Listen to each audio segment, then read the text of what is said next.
de la prédica de hoy, cuando Dios parece distante o nos parece que está lejos. Esa sequía espiritual que compartimos todos, que alguna vez nos ha pasado, cuando sentimos o creemos en nuestra emoción, en nuestros sentimientos principalmente, que no hay respuesta, que oramos, clamamos, nos buscamos el rostro de Dios y hay silencio. Y muchas veces nosotros confundimos el silencio de Dios con que Dios no está obrando. Y ahí viene o podría venir el desánimo, la desilusión y hasta el sentimiento.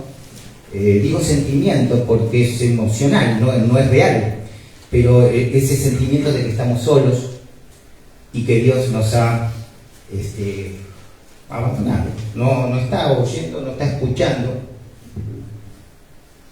Acompáñenme a Salmos 13.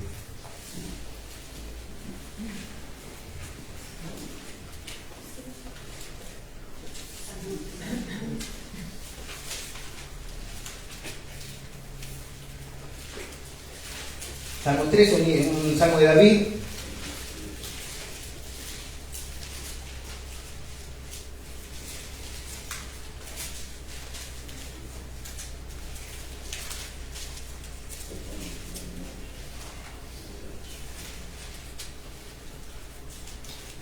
Dice así la palabra de Dios. David está un poco pasando esto que hablamos recién, una sequía espiritual. Y pide ayuda, ¿no? Pide ayuda en la aflicción. ¿Hasta cuándo? Versículo 1 de Salmo 3. ¿Hasta cuándo, Jehová, me olvidarás para siempre? ¿Hasta cuándo esconderás tu rostro de mí? Esta es la sensación que podemos tener, digo sensación, que podemos tener en esa sequía espiritual cuando no hay, yo digo, acá no pasa nada, ¿no? Dios me prometió, hay promesas, pero no hay respuesta. Y fíjese el versículo 2, ¿hasta cuándo pondré consejos en mi alma, con tristeza en mi corazón cada día? ¿Hasta cuándo, no? Es hasta cuándo del salmista, no solamente David. ¿Hasta cuándo, no, pondré consejos en mi alma, no? ¿Hasta cuándo me daré consejos a mí mismo? ¿No? En una conciencia de que el consejo de nosotros mismos termina siendo un mal consejo. Termina siendo un consejo en la carne. Pero vayamos al versículo 5 de Salmos 13. Y ahí hay un cambio, ¿no? Como tiene que haber un cambio en nosotros. En el corazón de David. Mas yo en tu misericordia he confiado, mi corazón se alegrará en tu salvación. Cantaré a Jehová porque me ha hecho bien. El salmista pasa de estar en un desierto espiritual al reconocimiento de la misericordia y que él dejó y ha confiado en el Señor. Y termina, ¿no? Porque él me ha hecho bien. Porque no hay forma que no nos haga bien, aun cuando podemos estar sintiendo que hay silencio. Él está obrando en silencio. Nosotros esperamos las respuestas muchas veces del Señor de una manera y llegan de diferentes formas y en diferentes tiempos y con una cualidad diferente. Entonces posiblemente estemos diciendo ¿hasta cuándo, Señor? Y no vemos la obra que está haciendo. A veces sobra en uno mismo, a veces sobra alrededor, a veces sobra en las circunstancias. Entonces cuando Dios parece estar, cuando Dios parece distante. Y estamos en Primera de Pedro. ¿Recuerdan? Primera de Pedro la escribe Pedro en un momento difícil de persecución. Estaba el hecho de que habían incendiado Roma, él mismo para poder construir. Él quería construir. Entonces para construir quería destruir. Una cosa bastante perversa, pero bueno, lo hacía así. Y cuando se incendia en la ciudad, le terminan echando la culpa a los cristianos, y a los judíos, que en algún sentido estaban asociados en el camino, ¿no? No todos. Entonces, esta carta llega en el medio de la persecución. Después la persecución continuó en el Imperio Romano por años, ¿sí? Tenían que pasar momentos difíciles. Y Pedro les habla de vivir victoriosamente en medio de esa hostilidad. Sin perder la esperanza, sin amargarse, mientras confiaban en su Señor, mientras esperaban su segunda venida. Era una época donde trataban de desacreditar a la iglesia, confrontando y enfrentando a esos varones que se decían hermanos, pero que tenían una vida que no parecían hermanos. Entonces eran utilizados para el descrédito de la iglesia. Y esto sigue siendo hoy un tema de importancia. Cuando vivimos, ¿se acuerdan cuando Pablo dice aquellos que se llaman hermanos? Cuando vivimos diciendo que somos hermanos, pero nuestra vida no concuerda con esa santidad. No porque seamos perfectos. Ya sabemos cuál es la vida del cristiano. La vida del cristiano es constantemente poder tropezar, arrepentirse, seguir sirviendo, pedir perdón al Señor y Él nos limpia para que sigamos en un servicio renovado. Pero la vida del cristiano es constantemente una conciencia de pecado. Y estaban en estos momentos entonces difíciles y Pedro los llama en un momento peregrinos, porque se habían dispersado por todos lados, porque los mataban. Para entender el contexto en que Pedro les escribe esto, ¿no?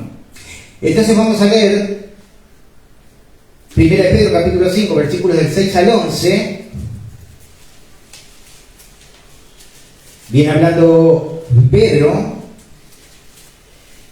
le está dando unos consejos a los ancianos, o obispos, o pastores, ¿sí?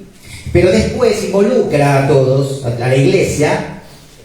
Recuerden que los consejos que puede dar a un obispo, a un anciano, a un pastor, la escritura, involucra a la iglesia entera. No es solamente una responsabilidad del pastor. No hay nada ni especial ni menos especial en el pastor. Todo nos corresponde.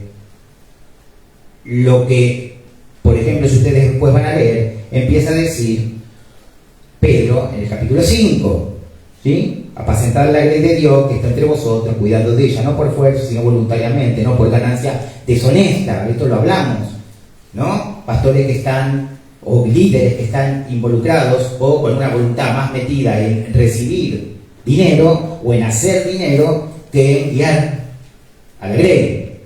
Esto se ve hoy, ¿sí? Y enseguida se nota. No hace falta ir con una lupa, ¿no? Enseguida llega, porque uno puede ver y encima, wow, acá me parece que hay algo que no está bien, ¿no? Y habla de las coronas. Ven en el versículo 4, ¿se acuerdan que Pablo estaba atrás de esas galardones, de esas coronas? Acá habla de la corona incorruptible de gloria, ¿sí? La gloria es la gloria eterna, ¿no? La corona, después tenemos la corona de vida, la corona de justicia, la corona de gozo. Estas coronas él quería llegar, no por ambición, sí porque mostraba una fidelidad a Cristo, ¿no? Si recibimos esas coronas, mostramos una vida fiel al Señor. Y en el versículo 6 de capítulo 5 de 1 de Pedro, dice, humillaos, ¿ven acá? Involucra. Y humillaos pues bajo la poderosa mano de Dios, para que Él os exalte cuando fuere tiempo, echando toda vuestra ansiedad sobre Él, porque Él tiene cuidado de vosotros. 8. Sed sobrios y velad, porque vuestro adversario el diablo, como león rugiente, anda alrededor buscando a quien devorar, al cual resistir firmes en la fe, sabiendo que los mismos padecimientos, escuchamos acá, los mismos padecimientos se van cumpliendo vuestros hermanos en todo el mundo. Una motivación. No son ustedes solo los que sufren. A veces pensamos que yo estoy sufriendo y entonces también. ¿No? Versículo 10. Mas el Dios de toda gracia, que nos llamó a su gloria eterna en Jesucristo, después que hayáis padecido un poco de tiempo, escuchad esto, lo vamos a leer de nuevo, mas el Dios de toda gracia, que os llamó a su gloria eterna en Jesucristo, después que hayáis padecido un poco de tiempo, el mismo Cristo os perfeccione, afirme, fortalezca y establezca. A Él sea la gloria y el imperio por los siglos de los siglos. Amén.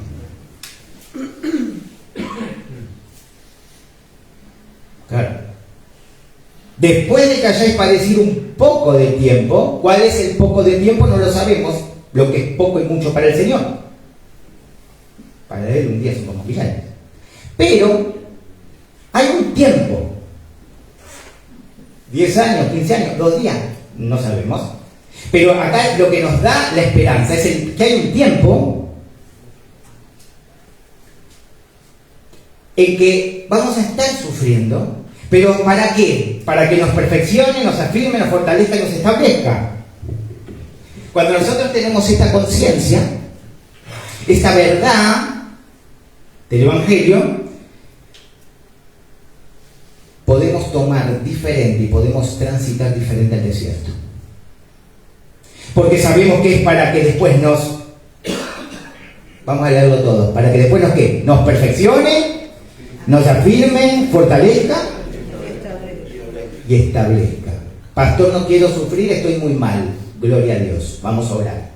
El Señor sabe el tiempo, pero el Señor quiere que esté acá. ¿Para qué? Para después perfeccionarla, firmarla, establecerla y fortalecerla. Cuando nosotros podemos comprender esto como cristianos, vamos a tener esa paz que nadie entiende en nuestra relación con Cristo. Amén. Porque nuestra paz, nuestro gozo no depende de las circunstancias. Depende del Señor, depende de nuestro estar en Cristo, de nuestra identidad en Cristo. Amén. Tomamos como central entonces este versículo 10, ¿no? Y desde ahí vamos a comprender o tratar de comprender un poquito más la palabra. Desde ese lugar donde Él permite sufrimiento para establecernos, perfeccionarnos, hacernos mejores.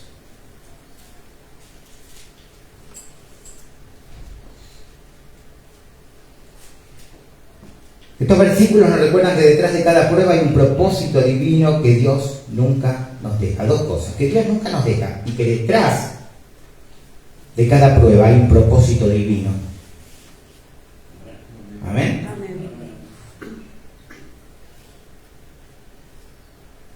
La gracia de Dios no es un concepto teológico, es una realidad palpable que nos levanta cuando el dolor nos derriba.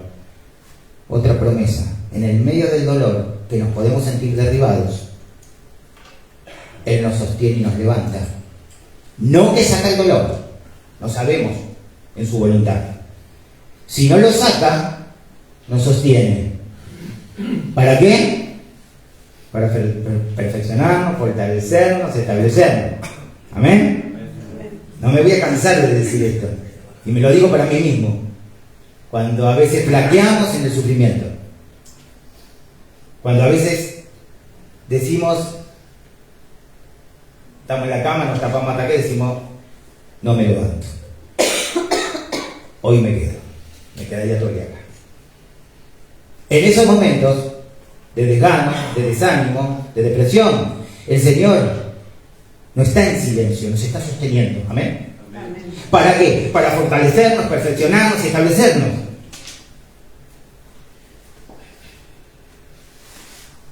En la Nueva Versión Internacional dice fuertes, firmes y estables.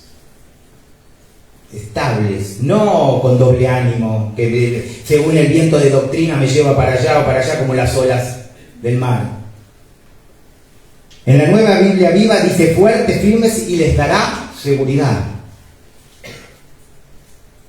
Seguridad en Cristo. No seguridad en que nosotros nos volvemos seguros para hacer las cosas según nosotros, sino una seguridad en Cristo Jesús. No debemos resistir la mano soberana de Dios, así les hiciere pasar por pruebas difíciles. Así nos hiciera pasar por pruebas difíciles, no resistamos la mano de Dios. ¿Resistimos a veces la mano de Dios en nuestras vidas? Sí. En detalles a veces, cotidianamente, cuando decimos, oh, ya está. Ya hay algo que yo me olvidé de que Dios ha permitido para fortalecerme, establecerme y perfeccionarme. Usted me dirá, bueno, que dice, no sé qué, bueno, podemos equivocarnos también. Sí. Podemos errar el camino, equivocarnos y hay consecuencias también, está dentro. Pero esto es otro tema. Indudablemente las consecuencias del pecado van a estar cuando yo me equivoco, cuando yo tomo decisiones equivocadas.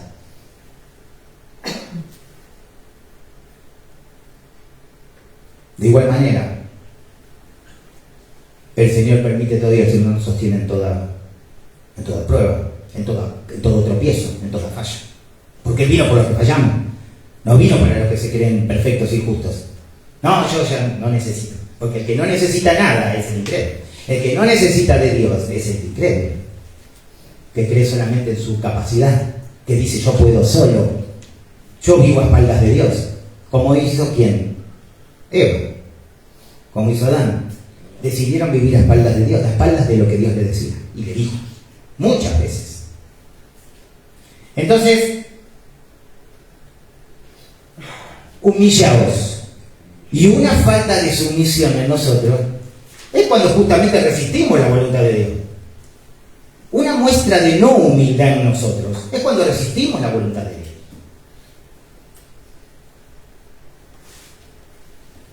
Por medio de lo cual Él nos quiere hacer humildes. Él nos quiere humillar. Dice, humillaos pues bajo la poderosa mano de Dios, versículo 6 de 1 Pedro 5, para que Él os exalte cuando sea, ¿qué? Cuando fuere tiempo. ¿Ven que hay una secuencia de acontecimientos? Humillaos para la exaltación. ¿Quién se humilló hasta la muerte y fue exaltado a la diestra del Padre? Cristo. ¿Cristo nos sirve de ejemplo? Siempre. Amén.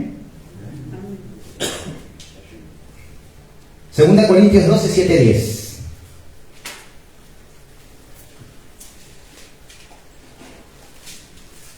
Para que no nos olvidemos,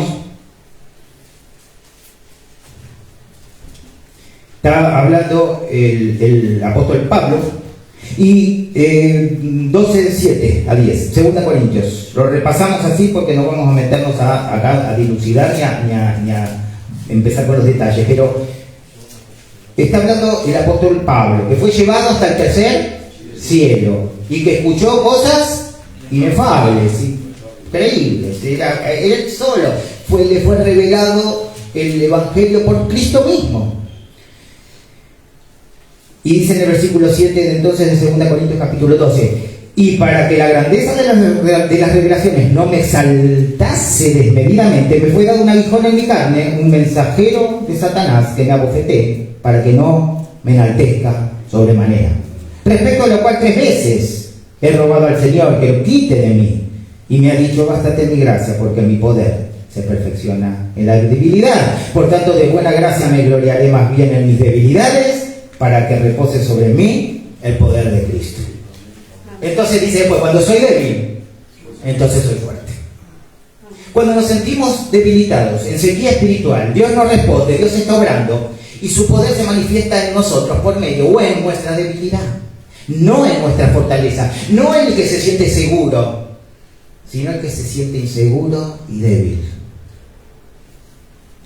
El que siente que necesita a Dios. Cuando sentimos que sin Dios tomaríamos caminos de muerte. Para que los exalte, ¿no? Dice, humillaos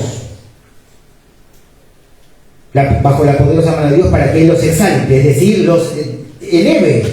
por encima de sus pruebas y de ese estado de depresión y quebrantamiento en el que se encuentra. Los eleve de ahí, nos eleva de ahí, nos exalta, nos enaltece.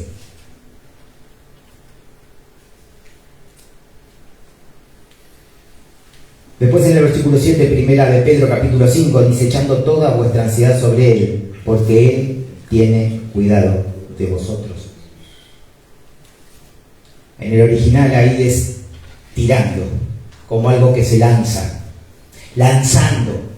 Hace referencia a una manta que se pone sobre un animal, sobre un pollino, un asno, una mula. Es como lanzar, apoyar y poner toda tu ansiedad en Él, sobre Él. Así como sobre Él el Señor puso todos nuestros pecados, Él quiere que pongamos toda nuestra ansiedad. ¿Qué es ansiedad, pastor? Esa sensación de inquietud, esa sensación de temor, ese pensamiento que se presenta constantemente en un miedo al futuro, en no tener las capacidades para poder solucionar las cosas, no sentirme capaz, en sentirme desvalorizado, en olvidarme que mi identidad ya no es mi identidad, sino que mi identidad está en Cristo Jesús. Amén. Y que habita en mí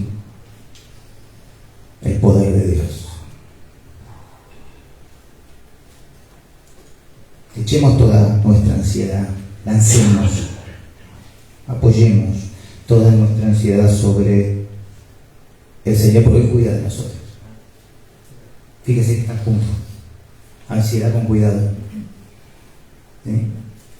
Él cuida de nosotros. Porque no os afanéis por el día de mañana. ¿No? Tranquilos. Apoyen toda su ansiedad sobre mí.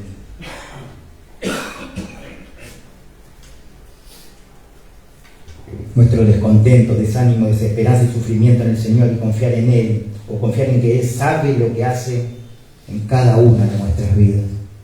A veces queremos como ayudar un poquito y decir: Señor, a ver, vamos, te voy a dar un consejo, ¿no? Casi como Job. Señor, vamos a charlar un ratito. Me parece que acá hay algo que yo tengo que enseñarte. O te doy el consejo para que vos me hagas hablar. Me parece que hay algo que tenemos que hablar, ¿no? Pero no algo que hablar para saber tu voluntad, algo que hablar porque hay algo que me parece que te estás equivocando. A veces no lo decimos en palabras, lo decimos con sentido, lo sentimos, lo pensamos. ¿Sí? Recuerda que los pensamientos son los que hacen surgir en nosotros los sentimientos. El temor al futuro hace surgir el miedo. Si pienso en el futuro, si pienso en que yo no tengo posibilidades o que no tengo capacidades para enfrentar las cosas, qué pasará mañana, empieza la ansiedad, empieza el miedo. ¿Sí? No hay miedo y después pienso. Yo pienso y aparece la emoción. ¿Sí? Tengo miedo de cosas. Bueno, cada vez el miedo va a ser mayor. Siempre hay algo a lo que se teme. ¿No? Puede ser al futuro, puede ser al pasado, cuando me cargo de culpas. ¿No? Y ahí, ¿qué va a ser? El sentimiento de la culpa, de por qué no lo hice, por qué lo hice. ¿Por qué no hablé? ¿Para qué hablé? Porque dice, tiene cuidado, porque Él tiene cuidado de vosotros, ese cuidado de un padre, ese cuidado que ejerce un padre sobre sus hijos. Los que tenemos hijos, los que tenemos nietos, por extensión, es ese cuidado.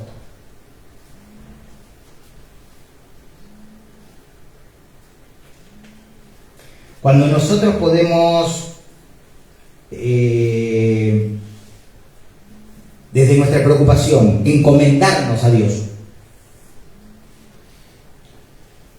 va a haber tranquilidad, ya sea, y tenemos que entender que va a ser o para la eliminación de ese sufrimiento, de esa prueba, o para el apoyo en ella y el sostenimiento. Nosotros vamos al trono de la gracia, nos acercamos confiadamente, sabemos que o pedimos que quite la prueba o podemos pedir también que nos sostenga en ella. Las dos cosas involucran sentimientos diferentes. Si vamos enloquecidos a decir, Señor, sacame esto, nos olvidamos que Él nos sostiene en eso y que quiere que pasemos por eso. ¿Para qué? Para perfeccionarnos, fortalecernos y establecernos, que tengamos un carácter más justo. Amén. Versículo 8, sed sobrios, estamos en 1 Pedro capítulo 5, versículo 8, sed sobrios y velad, porque vuestro adversario el diablo, como león rugiente, ahí está hambriento, anda alrededor buscando a quien devorar, a quien seducir. Ahí la de devorar es alejarlo del amor a Cristo. Esa es el hambre del enemigo. La duda en Dios y el alejamiento de Dios. No es muy complejo. ¿Y cómo quiere que nos alejemos de Dios? Utilizando las fuentes de pecado. El sistema de maldad que gobierna nuestro corazón, que tiene concupiscencia, que tiene esos malos deseos, y Satanás mismo. El mundo, Satanás y nuestro corazón. Se arma el combo y Él nos seduce y nos quiere alejar del amor a Cristo. Que dudemos con que Dios os ha dicho. Media verdad, media mentira. Y podemos caer ahí, cuidado que no empecemos a dialogar, digamos, con el enemigo en ningún sentido en nuestra vida, en ningún área de nuestra vida, porque nos puede engañar. Nosotros tenemos el espíritu, pero cuidado porque después hasta que volvemos y no, como le dijo el Señor a Pedro, cuando te vuelvas, cuando te arrepientas, confirma a tus hermanos, pero puede haber un tiempo de que esa vuelta sea dolorosa, ¿no? Realmente.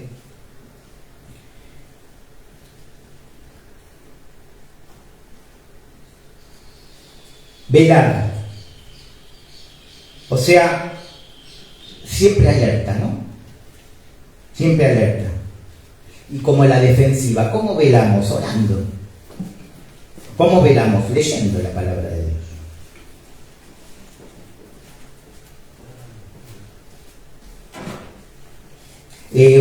Acompáñenme a Juan capítulo 17, versículo 17.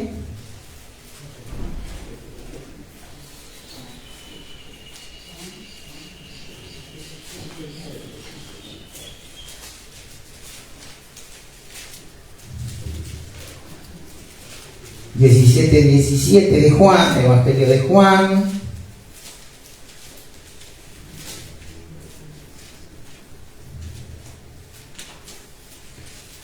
Si lo lee algún hermano. Santifícalos en tu verdad. Tu palabra es verdad. Santifícalos en tu verdad. Tu palabra es verdad. La verdad solo se alcanza por medio de la revelación dada por el Hijo en su palabra, ¿no? Amén.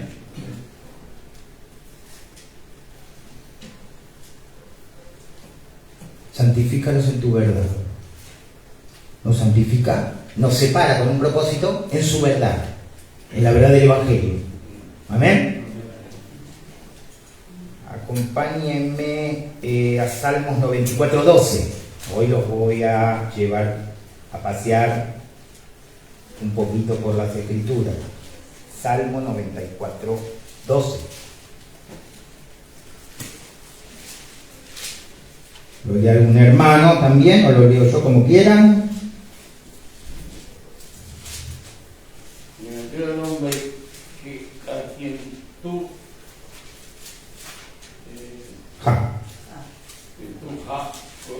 corriges, y en tu ley lo incluyes. Bienaventurado, feliz, gozoso, el hombre a quien tú corriges y en tu ley lo instruyes.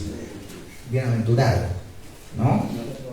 Bienaventurado cuando somos corregidos por Dios. Recuerden que Dios también nos corrige por instrumentos. Puede ser un hermano maduro en la fe, y viene ese hermano y nos dice algo en la palabra, en Cristo Jesús. Podemos tomarlo, podemos desecharlo, pero el que ustedes oyen ni me oye, recuerdan, ¿no? Entonces no estamos oyendo la palabra, la voz de Dios en la boca de un hermano. Así de fácil y así de duro. No estamos oyendo la voz de Dios en la boca del hermano, porque de alguna manera el que ustedes oyen ni me oyen.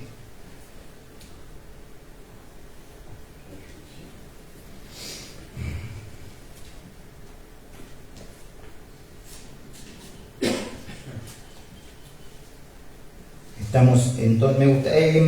Hoy leímos 2 Timoteo. Vamos a leer. Vaya buscando algún hermano. Primera de Pedro, capítulo 4, versículos 12 y 13. Primera de Pedro, versículo 4, capítulo 4, versículos 12 y 13.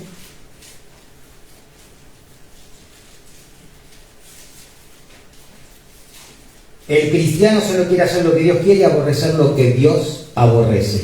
¿Qué quiere hacer el cristiano? ¿Qué queremos hacer los cristianos? Hacer lo que Dios quiere que hagamos y aborrecer lo que Dios aborrece. ¿Qué aborrece Dios? El pecado. ¿Lo tolera? No lo tolera. Es paciente. Pero paciencia no es tolerancia. Es paciente por un propósito, para que todos se arrepientan, ¿no? Todos lleguen al arrepentimiento. Pero la paciencia no es tolerancia. Y esto debe pasar en nuestras vidas también. Que yo tengo un poco de paciencia no quiere decir que yo tolere el pecado. Ni tolere el pecado en otros sin que yo me acerque en misericordia y en amor con la palabra, ni tolerar en mi vida pecado. Y hacerme el tonto y decir, bueno, ya va a pasar, yo sigo en la mía. Porque esto no nos ayuda y no nos trae bendición. Y el Señor va a hacer todo, ¿para qué? Para fortalecernos, perfeccionarnos y establecernos. Pero bienaventurado a quien tú, corriges. Pero a veces no lo tomamos así. Decimos, uy, y empieza la autoconmiseración, la lástima de mí mismo. Y empezamos a dar un testimonio que no es cristiano. Porque nosotros sabemos la verdad. Entonces sí, el Señor, estoy mal, estoy a prueba, pero el Señor me quiere corregir, establecer y hacer de mí un carácter más templado, un carácter más justo. Esa es nuestra esperanza, junto con la vida eterna. Eso es lo que el aliciente, el alivio en nosotros.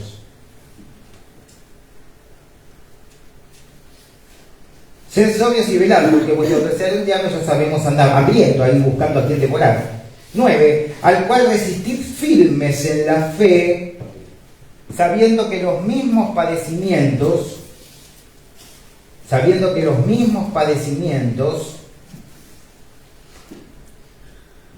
se van cumpliendo en vuestros hermanos en todo el mundo. Resistir firmes.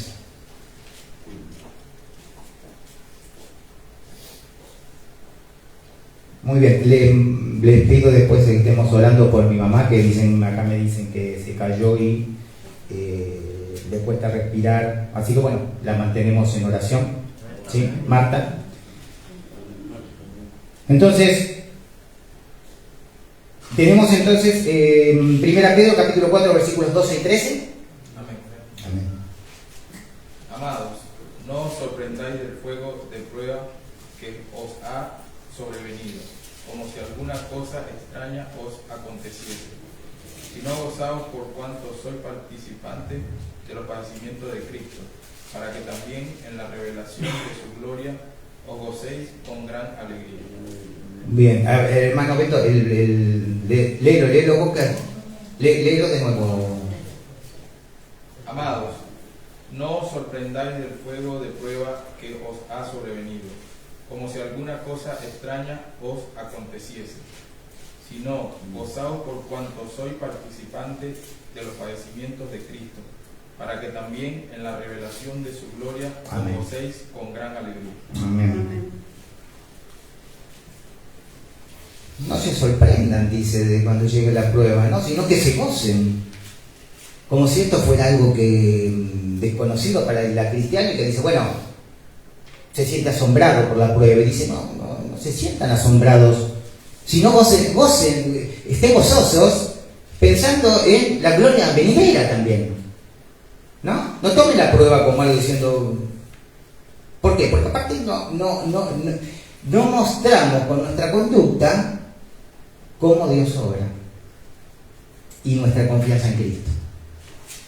Si nosotros muchas veces hablamos que el gran problema de hoy es ese evangelio diluido, ese evangelio blandito, donde jamás hablan de arrepentimiento y de lo que solo hablan es del amor de Dios, que es así, porque Dios es amor, pero no hablan de la justicia de Dios. Entonces nosotros Por ahí eso decimos, wow, eso no está bien, pero con nuestro comportamiento mostramos eso. ¿Por qué? Porque cuando caemos no se asombren cuando cae una prueba, cuando hay una prueba, porque hay una justicia, hay una corrección que yo quiero, ¿no? Dice el Señor que hacer en ustedes para establecerlos, fortalecerlos y que estén seguros, ¿no? Entonces el Señor parece muy diciendo, pero ¿cómo? Estoy tan mal, pero ¿cómo? Tu Dios no obra así. No decís siempre que trae la prueba y que estar gozoso en la prueba para que después te fortalezca y establezca. Nosotros sin decir palabras podemos hablar, ¿no? Con nuestro cuerpo, con nuestra actitud. Vamos así, cabizbajos. Y dice, ¿qué le pasa, hermano? No, estoy en una prueba. Pero si ustedes nos dicen siempre que estén gozosos en la prueba, esto no nos permite estar con una conmoción, o Jesús lloró, nos permite no mostrar, no, pero gozosos. No es la misma actitud. No es la misma actitud de estar un poco cabizbajo porque uno está pasando una prueba, pero en gozo y con fe y con esperanza, que una prueba que yo estoy viviendo sin esperanza, sin fe. Con una fe, o con fe, pero con una fe quebrada. Amén.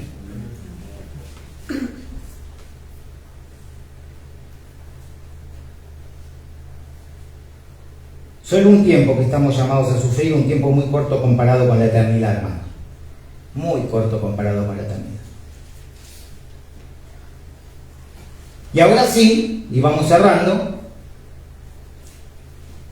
también a veces puede ser un aliciente y un alivio el hecho de que las cosas que estamos pasando, muchos hermanos la están pasando en el mundo.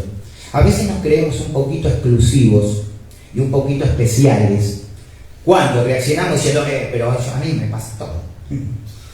No.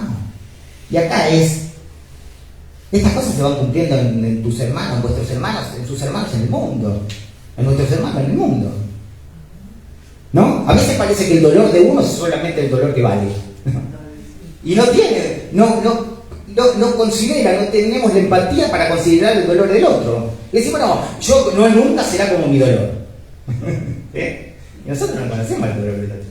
Yo sí que las pasé, ¿no? Yo sí que las pasé.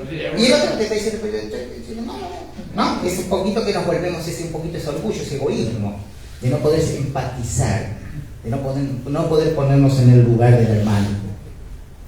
¿Cuántas veces vienen hermanos a pedir consejo? Y muchas veces a lo mejor me dice, bueno, listo hermano, ¿no? Y más si estamos un poquito apurados, vamos a estar orando, ya sabemos que vamos a orar. El asunto es escuchar, es empatizar, ¿no?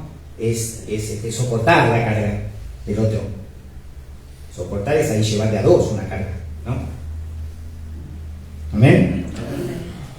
Para que los perfeccione. Entonces vamos a leer el 10, dice estamos en 1 Pedro capítulo 5 versículo 10, más el Dios de toda gracia que nos llamó a su gloria eterna en Jesucristo, después que haya padecido un poco de tiempo, Él mismo perfeccione, afirme, fortalezca y establezca.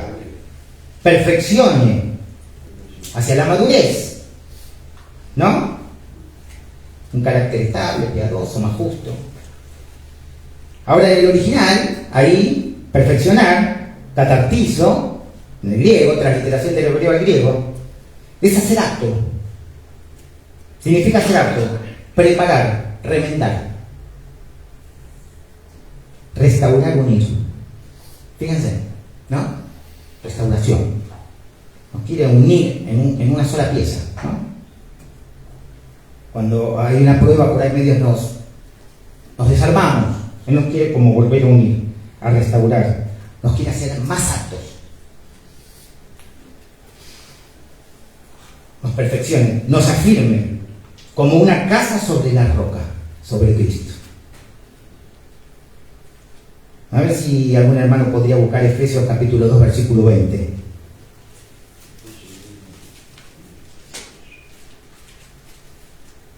Y algún otro hermano, Mateo 7, 24, 25. Así participamos un poquito todos y ya cerramos.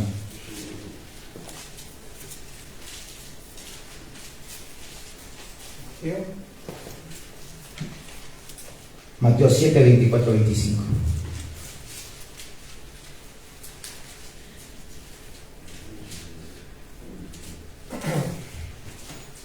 Cualquiera pues que me oye estas palabras y las hace, le compararé a un hombre prudente que edificó su casa sobre la roca.